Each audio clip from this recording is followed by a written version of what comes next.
Buenos días, buenas tardes o buenas noches. Mi nombre es Fátima Azucena Rochetash. Curso el quinto semestre de Administración de Empresas y hoy voy a hablarles sobre un concepto fundamental dentro de la economía y la organización de la producción, la división del trabajo.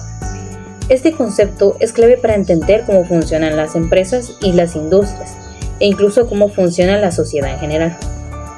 La división de trabajo consiste en dividir un proceso productivo en diferentes partes, asignando cada una a una persona distinta o un grupo especializado. Es decir, que en lugar de que una sola persona realice todo el proceso de trabajo de principio a fin, este proceso se reparte en partes más pequeñas para hacerlo más eficiente. A lo largo de esta exposición voy a explicar qué es la división de trabajo, cómo funciona, por qué surgió, algunas de sus ventajas y desventajas y algunos ejemplos para entenderlo mucho mejor. Empezando, ¿qué es la división de trabajo? La división de trabajo es un principio de organización que consiste en descomponer un proceso productivo complejo en tareas más simples. Cada trabajador se le asigna una tarea o a cada grupo se le asigna una tarea debido a su especialización. En otras palabras, se trata de repartir el trabajo para hacerlo más eficiente. Para entenderlo mejor, vamos a pensar de una manera más simple. Si una sola persona tuviera que hacer todo el proceso, que probablemente esto haría que tardara mucho más, también esto haría que cometiera muchos errores, pero si varias personas se dividen esta tarea o este proceso, cada una puede concentrarse para hacer bien su parte y para que todo el proceso se vuelva más rápido y eficiente. Algunos factores que impulsaron la división del trabajo, uno de los factores más importantes fue la complejidad de la producción. A medida que los productos se hicieron más complejos, ya no era posible que solo una persona hiciera todo el trabajo. Por ejemplo, para fabricar un teléfono se necesita de muchas piezas diferentes. Por ejemplo, la batería, el procesador, la placa base. Cada componente es elaborado por alguna persona y debidamente ensamblado, que ya es el proceso final. Esto se hace necesario dividir el trabajo para asegurarse que todo funcione correctamente. Otro factor clave que impulsó la división del trabajo fue una mayor demanda de productos. Las sociedades empezaron a necesitar más bienes y a producir más, pues producir más se volvió necesario. La división del trabajo permitió justamente eso, aumentar la producción y satisfacer la demanda. También está la especialización. Cuando una persona realiza una misma tarea constantemente, mejora su habilidad, se vuelve más rápido y ya no comete tantos errores al ser que pues se especializa en una área en específico. Esto, como venimos repitiendo, aumenta la productividad y la calidad de dicho trabajo. El origen de la división del trabajo surge en las primeras sociedades. En un inicio eran sociedades agrarias que se dedicaban exclusivamente y principalmente a la agricultura. Pero cuando apareció el excedente de productos, es decir, que se producía mucho más de lo necesario, algunas personas se pudieron dedicar a otras cosas, ya sea como la artesanía, el comercio o incluso la defensa. Así comenzaron a surgir distintos oficios y con ellos apareció la división del trabajo. Existieron algunas personas que hicieron sus aportes a esta ley de la división del trabajo, como uno de los principales, él fue Adam Smith. Él consideraba que la división de trabajo era de las principales causas para el aumento de la riqueza.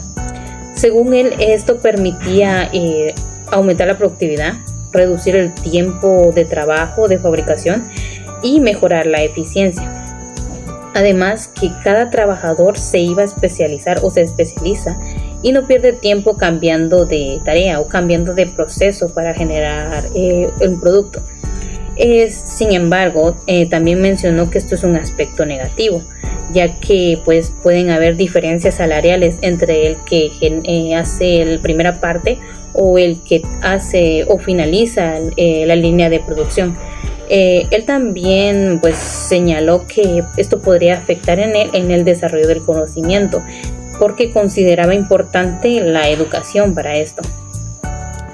Otro de los que dio sus aportes a esta ley fue Clark Marx. Clark Marx tenía una visión mucho más crítica. Él consideraba que repetir constantemente la misma tarea podría llegar a generar frustración en los trabajadores. Además, reducía la creatividad y limitaba el desarrollo de habilidades. También planteaba que esto podía generar dependencia hacia el empleador y funcionar como un control social, ya que pues el trabajador se acomodaba a hacer un solo tipo de trabajo y no lograba experimentar para hacer nuevos trabajos o ampliar su campo laboral.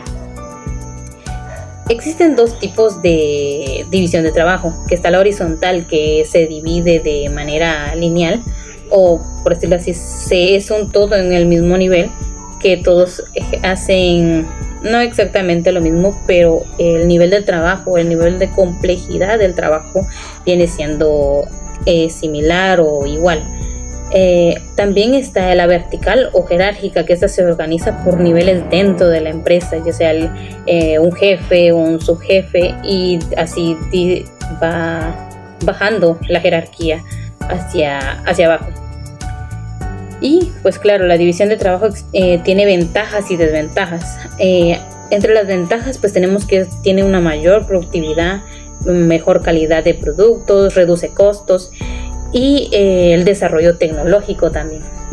Pero como todo pues tiene sus desventajas, que es la monotonía y la frustración que habíamos comentado anteriormente, la pérdida de creatividad y la dependencia laboral, la dependencia al trabajo ya establecido muchas veces como por comodidad. La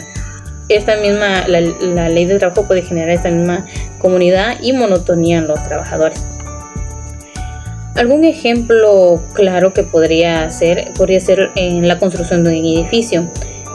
Para construir un edificio se necesita un jefe de obra o un maestro de obra, el cual necesita albañiles, electricistas, fontaneros y carpinteros, diseñadores, pintores, etc., para que cada uno cumpla su función en un debido momento y un debido proceso, y para que dicho proyecto se complete correctamente.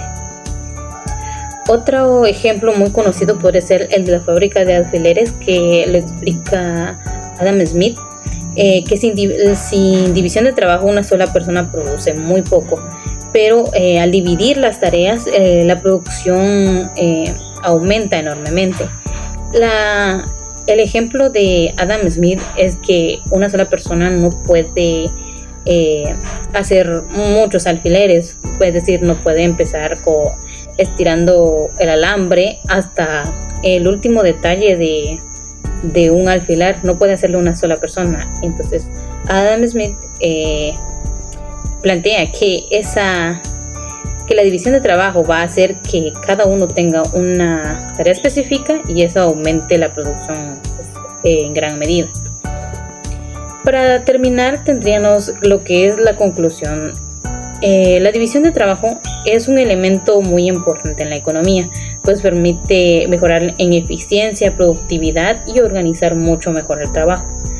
Sin embargo, pues existen los puntos negativos, pero es importante siempre mantener un equilibrio entre la productividad y la comodidad y el bienestar de los trabajadores.